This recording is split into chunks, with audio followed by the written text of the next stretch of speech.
Well, look what was sold for scrap, basically. In the 1980s, so 1982 to around 2000, there was a company in the UK that it was so big, if you said mountain bike, people would say Muddy Fox, and that was, a high-end company back in the 80s, all the way up to the sort of 2000s when Sports Direct bought them out. The original Muddy Foxes were made by Aria Corporation, frames made by Aria in Japan, who you may have heard of Aria rims, but they made bike frames as well and supplied them to Muddy Fox. They were a massive brand back in 1982 and one of the first mountain bikes in the United Kingdom. In fact, one of the first technically mountain bikes in the world, and they were the biggest mountain bike manufacturer in the UK anyway for a number of years.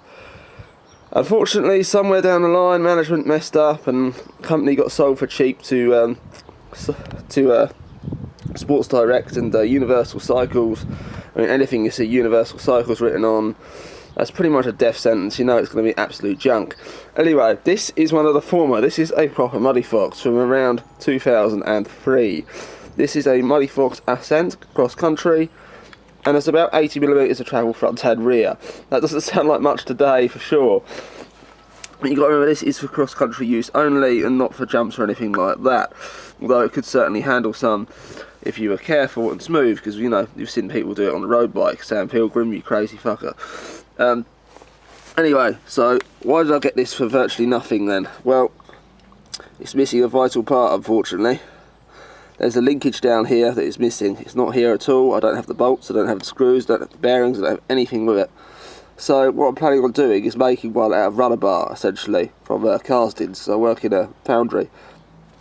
So I'll cut the rubber bar to the right size, and in theory, I could make something out of rubber bar and some spacers and stuff like that.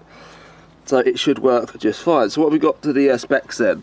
Well, the rear shock is a DNM with adjustable negative and positive air chambers. This isn't normally the case. Normally the negative is filled with nitrogen, which makes the shocks really difficult to service, like the Fox Float RP23, without specialist equipment. However, if you could find seals for this thing, it would be easy to do, because you could just put regular air in there. So it's a 4-bar design. Obviously these bearings are kind of crusty and probably need to be changed. The suspension fork is a RockShox Duke by RockShox USA. There we go. So you can tell it's an older one. RockShox got bought out by SRAM in 2003, so this is very early 2003, late 2002 manufactured for the 2003 model year. It's an air fork. You even get a aluminium air cap on here, which was rare. Usually they were plastic. So there's your Schrader valve for your air. There is no lockout on this fork or anything like that. This is, an older fork. It's difficult to do with one hand. There you go. Those threads are a little bit full of schmoo. Rebound adjuster is on the bottom of the fork. For some reason there's a Canadian flag on here. The word RockShox Duke has actually been cast into the magnesium lowers. There's all these buttresses and bracing around the seal area on the bushings. Semi-integrated headset. I absolutely can't stand these things. These are an absolute pain in the backside. I personally think the external ones are better, and so did a lot of people.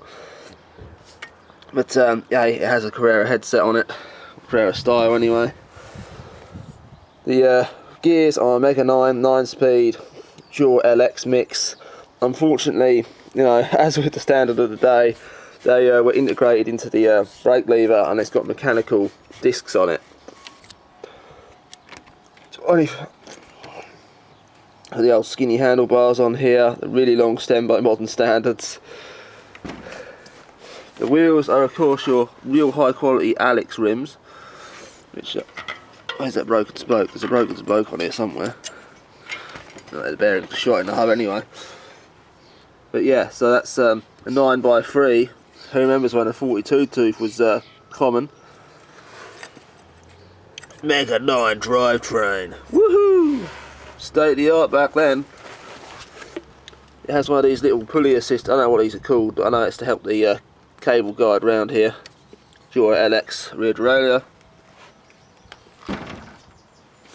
And yeah, there's not really a lot else to it.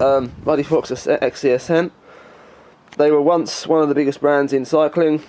Unfortunately, Sports Direct has killed them off to the point where they make sub-Walmart quality bikes for £119. Back in the day, this thing would have been quite a bit of money. I don't know the exact price, but, you know, it certainly wouldn't have been particularly cheap. Now, one of my theories for the reason the company failed, despite the frames being pretty decent, is that some of the specs for the price were a little bit terrible. Like, instead of having a RockShox rear shock on here, you had this DNM, or instead of having a Fox, you have this DNM that has no rebound adjustment, just air adjustment. That's the only adjustment you can have on that thing. And also, every single Muddy Fox I've ever seen of this particular year was duck shit green. So yeah, that's, you know, certainly one thing. Now, if you've ever seen the Muddy Fox Descent downhill bikes, those things were absolutely beautiful. I had one of my worst crashes of all time on one of those things. I was actually chasing a bike thief who stole my road bike on this downhill rig, and basically he stopped to, you know, let a car go past at a junction, and I thought I'd knock his rear wheel out. The brakes were not as good as I expected, and the speedometer said I was doing 30 miles an hour, which I didn't believe because it was a downhill rig and I was pedalling the thing and it wasn't exactly lightweight. The speedo was right, however, I overshot and ended up, instead of hitting the wheel, hitting the frame, the carbon fibre road bike frame square on, and going through the top tube. I remember somehow falling off and getting cut by the gear cables that ran along the top tube of this road bike into a wall, and I demolished the wall, as in, well, not completely, but I knocked quite a few bricks out the top of it. And the guy, you know, was on the floor, and he ended up running away eventually.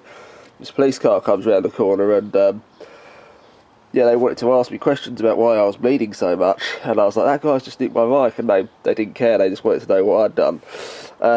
Yeah, unfortunately the guy was never caught, but I was okay anyway. Both bikes were completely totaled. It actually bent the frame on the Muddy Fox here, and it was a drift. So if you ever see a not drift, descent. So if you ever see one of those things, it's box section essentially at the front, and it's a 4-bar linkage downhill design. But yeah, that thing bent severely. It had RockShox boxes on it. I twisted the boxer forks, cracked the magnesium arch on the lowers.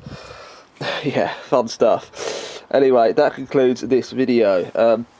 Hope you liked it. There's loads more bike videos on this channel, lots of electronics videos, lots of computer videos. We do a lot of stuff on here, and yeah, there's videos posted regularly. Like and subscribe. Thank you very much. See you later.